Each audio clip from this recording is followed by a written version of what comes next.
They promised me freedom, flexible hours, remote work, respect. Instead, they tracked my every move, controlled my time, and then fired me at midnight without a single word. But they forgot one thing. I read contracts better than they do. And I wasn't about to go quietly. If you've ever been treated like you're disposable, if you've ever wanted to strike back the smart way, hit that subscribe button. Like this video, and drop a comment if you've ever seen karma do her job right. Because this isn't just revenge, it's justice, in high heels. There's a kind of silence that isn't quiet, a silence so loud it wraps around your chest like a vice and presses down until your breath comes in shallow gasps. That was the silence in my apartment at 12:04 a.m. when I opened my email and saw the subject line, contract termination. There was no call. No message. Just a bland, corporate-formatted email in black text on white background, as cold as the act itself. I stared at the screen for a long time. It didn't compute.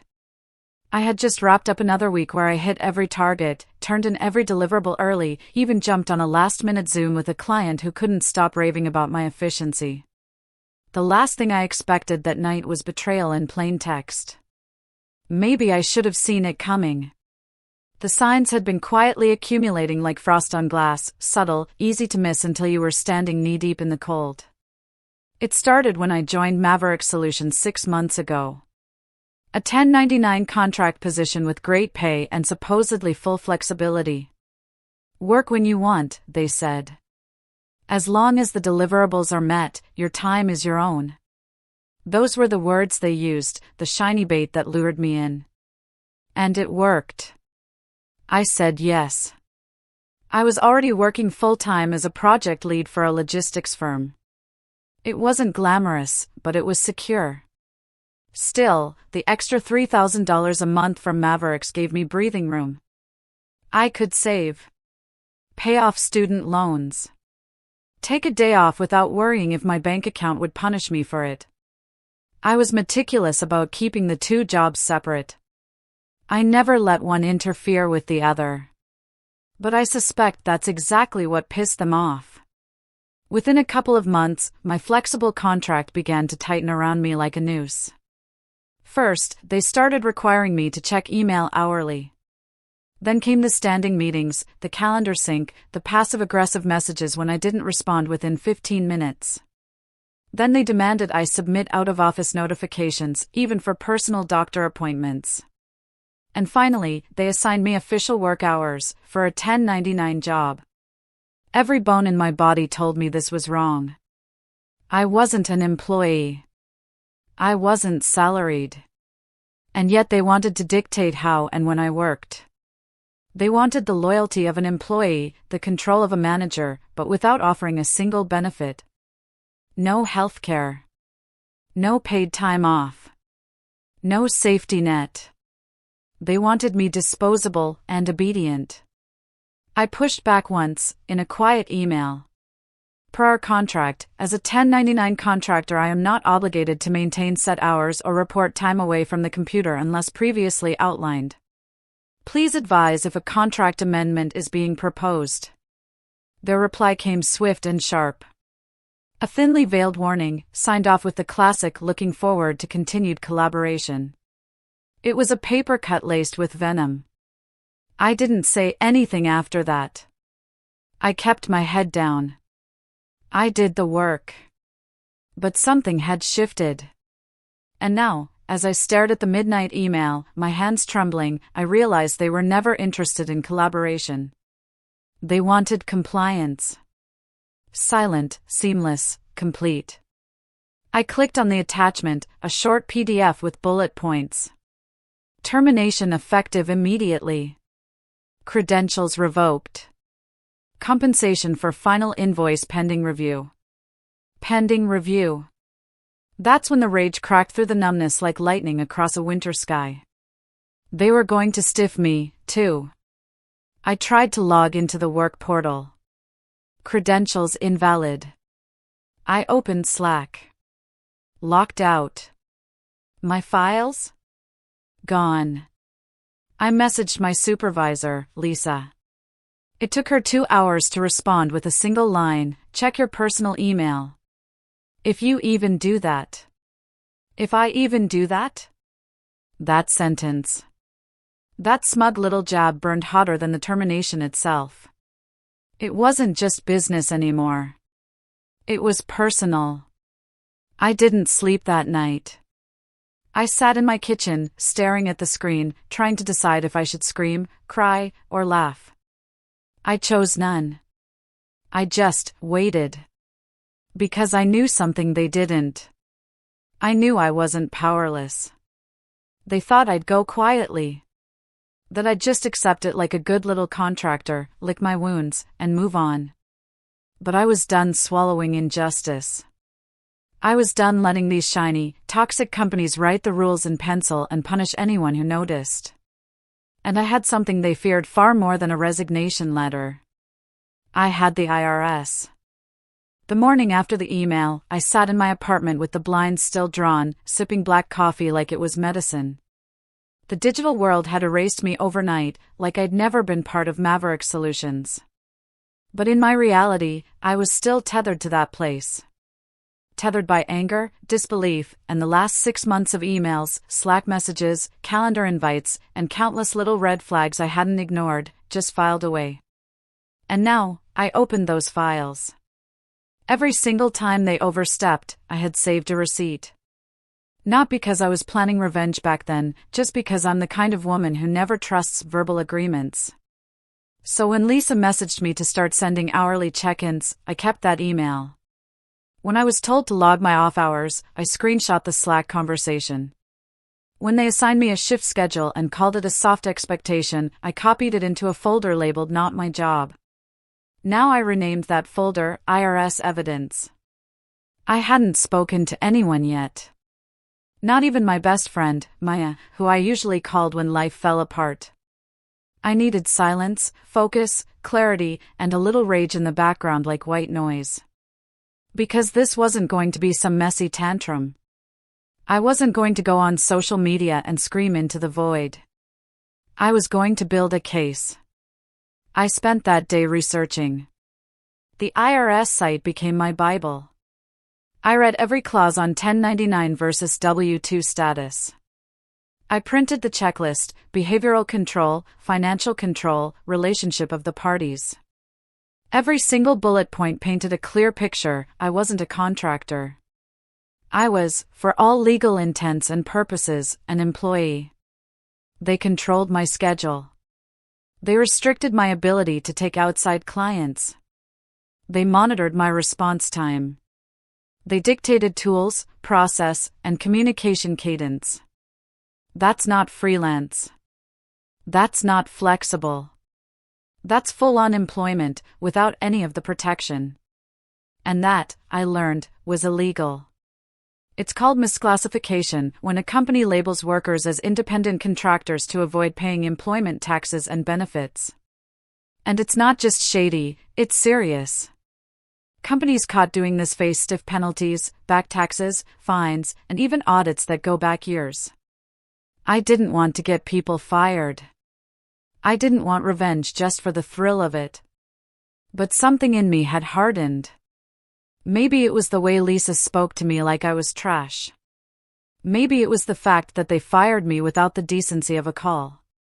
Or maybe it was the hundreds of other workers out there, just like me, being used up and tossed aside while these companies cash in. I called the IRS hotline the next morning. It wasn't glamorous. No dramatic scene.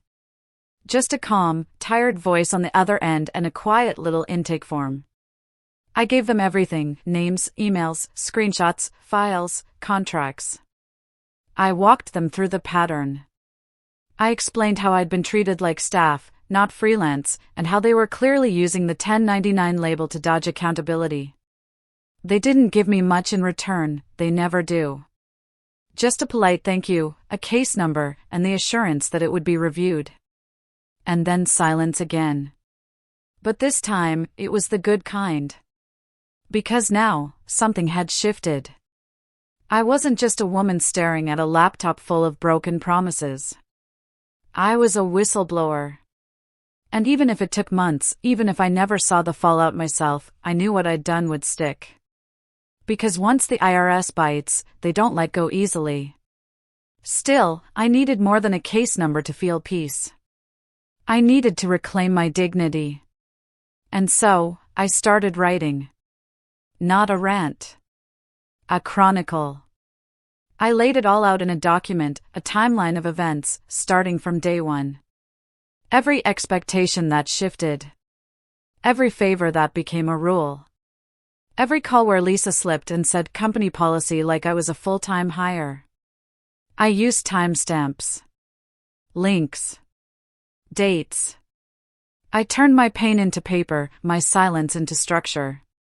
Halfway through, Maya finally called. I just saw your status disappear. What the hell happened? And I told her. Everything. She didn't say much at first. Just let me speak. But when I got to the midnight email, her tone changed.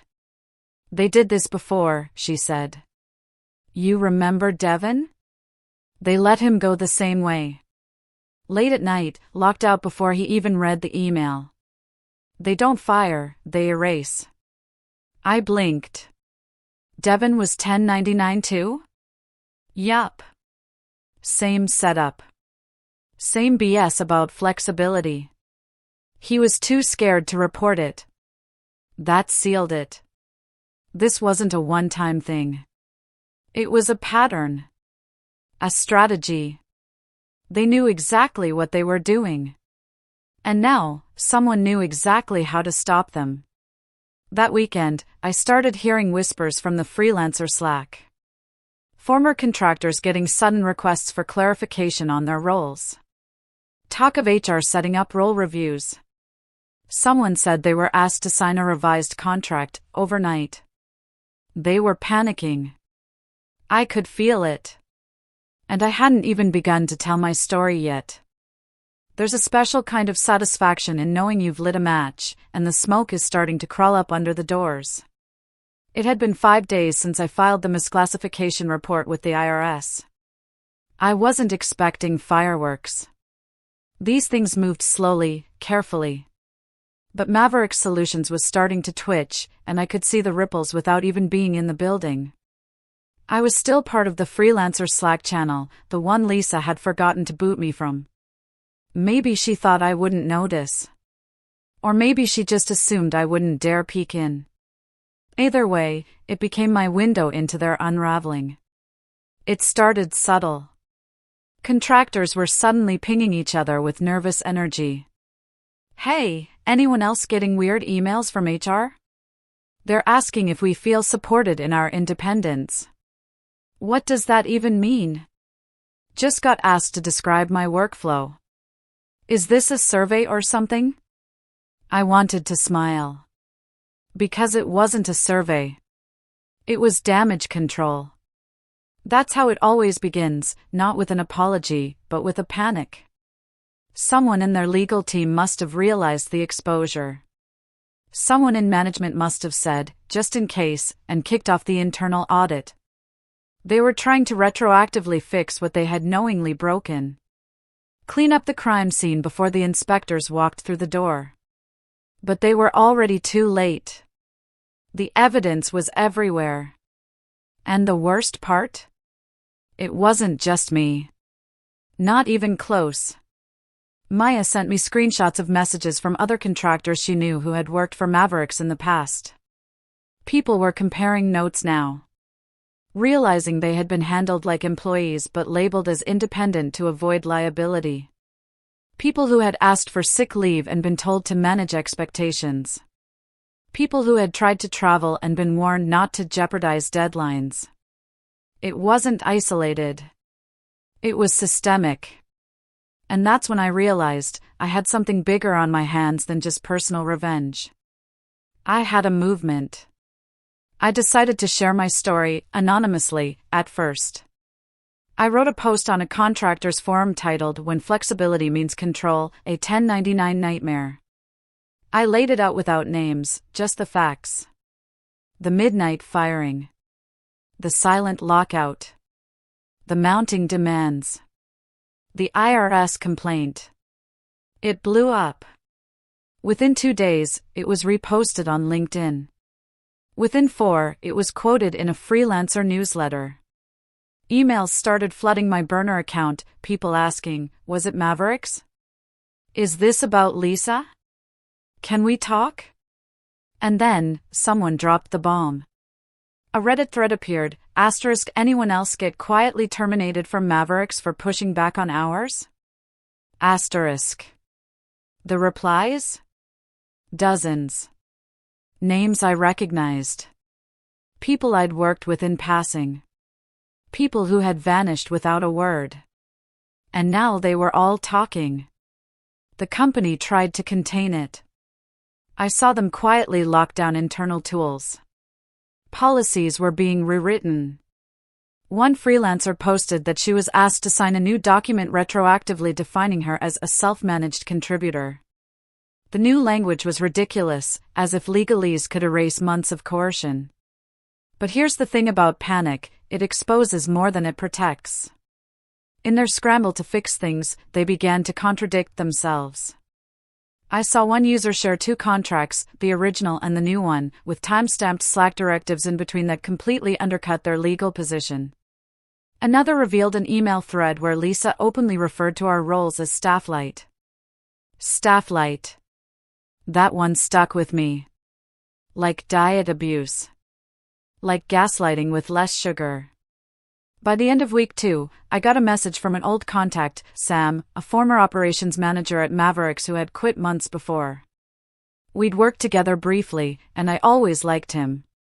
He was calm, fair, and far too smart to stay there long. Alina, his message began, I don't know if you were the one who reported it, but someone set off a firestorm. He didn't ask. He didn't have to. They're holding closed-door meetings daily now. Legal is crawling through every contract. Lisa's name is coming up a lot. They're talking about scapegoats and optics. You might want to keep watching. It's going to get ugly. I reread his message 5 times. Scapegoats. Optics. Meetings. Lisa. It was hard to feel bad. She had looked me in the eye more than once, smiled, and still tried to break me down like I was a cog in a system she owned. Now that system was chewing itself from the inside out, and her name was caught in the gears. Still, I stayed quiet. No gloating. No direct messages. I let the story speak for itself. But I did write one more post, this time on LinkedIn. It was the first time I spoke as myself. I wrote, independent contracting should never be a mask for corporate control.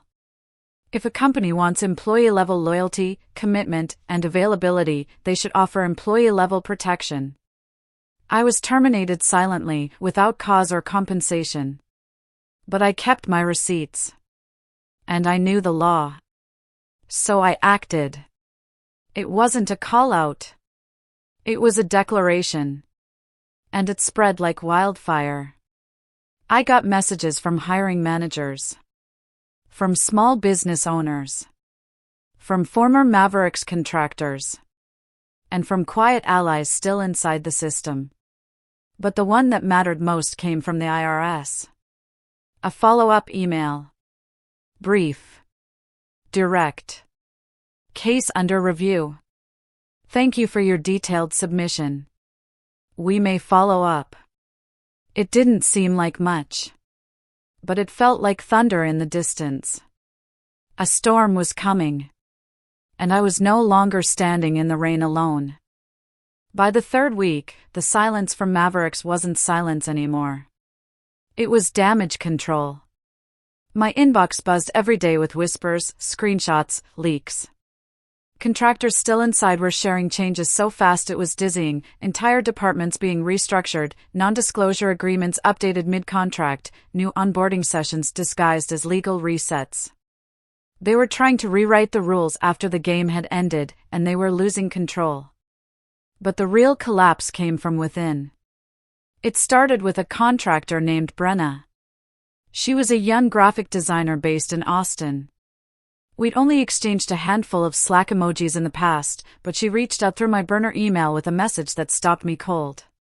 "Hey, I saw your post. I think they're trying to pin this all on Lisa." I blinked. Then she attached a PDF.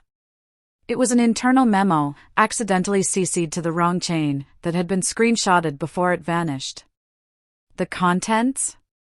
Given the current situation with the IRS inquiry and considering contractor feedback regarding management overreach, we are launching an internal investigation into Ms. Lisa Harrow's team conduct. Lisa Harrow. My supervisor. The woman who once typed, "If you even check your personal email," like I was some disobedient schoolgirl. Now, she was their scapegoat. The memo continued, "While we believe in Lisa's commitment to the company's vision, her team management style may have introduced risks we did not fully anticipate." Risks.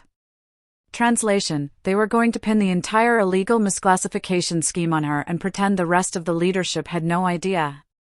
I read the memo twice. Then a third time. Something strange stirred in me. Not sympathy, Lisa had earned this fallout. But disgust at how quickly they turned on her. Because I knew, and they knew, that she wasn't acting alone. Lisa wasn't just some rogue manager enforcing unauthorized policies. She was executing a company strategy, one she had been praised for more than once. I remembered a team-wide call where she'd been congratulated for high contractor response compliance. I remembered emails from upper leadership citing her methods as scalable. She didn't invent the system, she just sharpened it. And now they were gutting her to protect themselves. Brenna's final sentence said it best: they're not loyal to her. Just scared of who's next.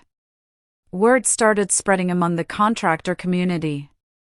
One woman posted anonymously on Twitter, "I was told to stop talking to other freelancers about contracts or I'd lose my project."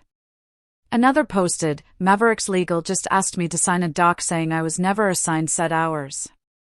I have calendar invites that say otherwise. Don't sign anything until you read it twice." People were angry. Not just at Mavericks, but at how normalized exploitation had become. The veneer of flexibility had cracked.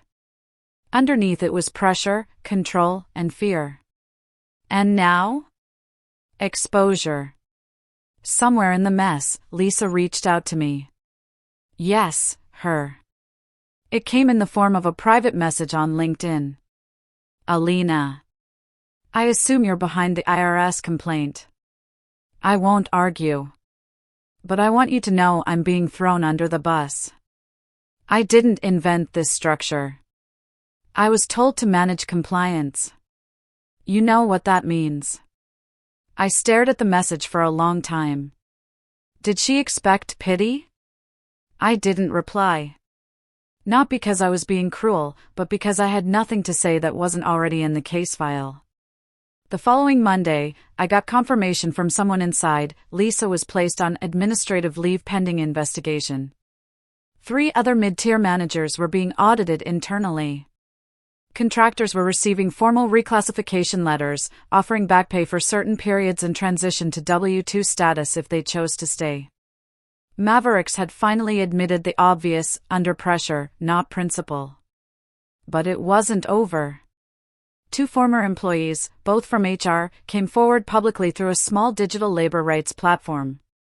They'd left months ago, but both confirmed what we suspected: misclassification wasn't an accident. It was policy. We were told to hire entrepreneurial types who wouldn't ask questions. People who already had side gigs.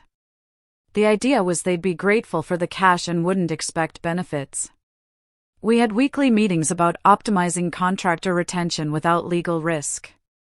I quit when they asked me to coach managers on what not to say in writing. Their statement went viral in certain circles. Mavericks' PR team went into overdrive. They posted a letter to their site, vague apologies, promises of transparency, pledges to reevaluate internal frameworks. No ownership. No names. No truth. But we weren't waiting for them to tell the truth anymore. We had it. I updated my LinkedIn post with a short line at the top. Update, they're investigating. And the contractors are finally being heard. The reactions poured in, hundreds of likes, reposts, messages of solidarity. But there was one message that made me stop in my tracks. It was from a woman named Dominique. She was a regional analyst for a major news outlet. She said, "Your story is exactly what we've been tracking. You're not alone. Would you be willing to talk?" I sat back in my chair, heart racing. Not because I was scared, but because it was working. The silence that started at midnight was now echoing across industries. And I still hadn't told the world everything. The day the article went live, I didn't open my laptop. I needed a minute. A breath. A single day to sit with what I'd done, not in fear, not in regret, but in the quiet clarity of a woman who chose not to look away from a slow-burn injustice. Dominique's piece was titled, Contracted and Controlled, The Silent Epidemic of Misclassified Workers. It was smart. Focused. Sharp. My name wasn't in it. I asked for anonymity, but the story was mine. From the late-night termination email to the IRS complaint to the internal fallout at Mavericks. She wove it into a bigger narrative about gig economy exploitation, the legal gray zones companies love to hide behind, and how people like me, and like us, were finally turning those gray zones into floodlit rooms. And it hit. It didn't go viral in the TikTok sense. But it landed in the inboxes that mattered. Labor advocates. Investigators. Employment attorneys. Unions. Tech blogs. Quiet allies inside corporate offices. The next time I checked LinkedIn, my post had passed 300,000 impressions. And then came the ripple. 1 week after the article, I got an email from someone with a Department of Labor address. No subject line. Just the body. Would you be open to submitting supporting documentation for a developing case? You've already helped more than you know. I read that line 3 times. You've already helped more than you know. I thought about the version of me that night, sitting in my kitchen in the dark, blinds drawn, staring at a betrayal delivered without a voice. I had felt so powerless then. So disposable. And now? I was a liability. A precedent. A problem for companies that made profit from obedience and fear. Lisa never messaged me again. Last I heard, she was quietly resigned. No public goodbye. No acknowledgement of her exit. Just a line deleted from the org chart like she'd never existed. Maybe she's bitter. Maybe she thinks I ruined her career. But she should know, she was never the target. She was just part of the machine. The machine I refused to keep oiling with my silence. Mavericks issued a formal correction on all their public contractor documentation. They promised reclassification options. Back pay adjustments. Renewed transparency. A PR patch sewn with shaking hands. But I wasn't watching them anymore. I had moved on. I took time off. Rebuilt my resume. Accepted a new offer, one with boundaries I wrote myself, and benefits I didn't have to beg for. And I did something else. I started a side project, a digital resource hub for independent contractors. Real language. Real examples. A place where others could drop their stories and their receipts without fear. Where we could compare notes, draft letters, link arms. We called it Clearline. Because that's what this fight was always about. Drawing the line. I was never seeking vengeance. I didn't want to burn down the company, I wanted to burn down the idea that companies can gaslight and exploit under the banner of flexibility. I wanted to send a message that being quiet doesn't mean being weak. That documenting isn't petty, it's powerful. That we are not disposable. We are not shadows on spreadsheets. We are people. And now, we know the rules too.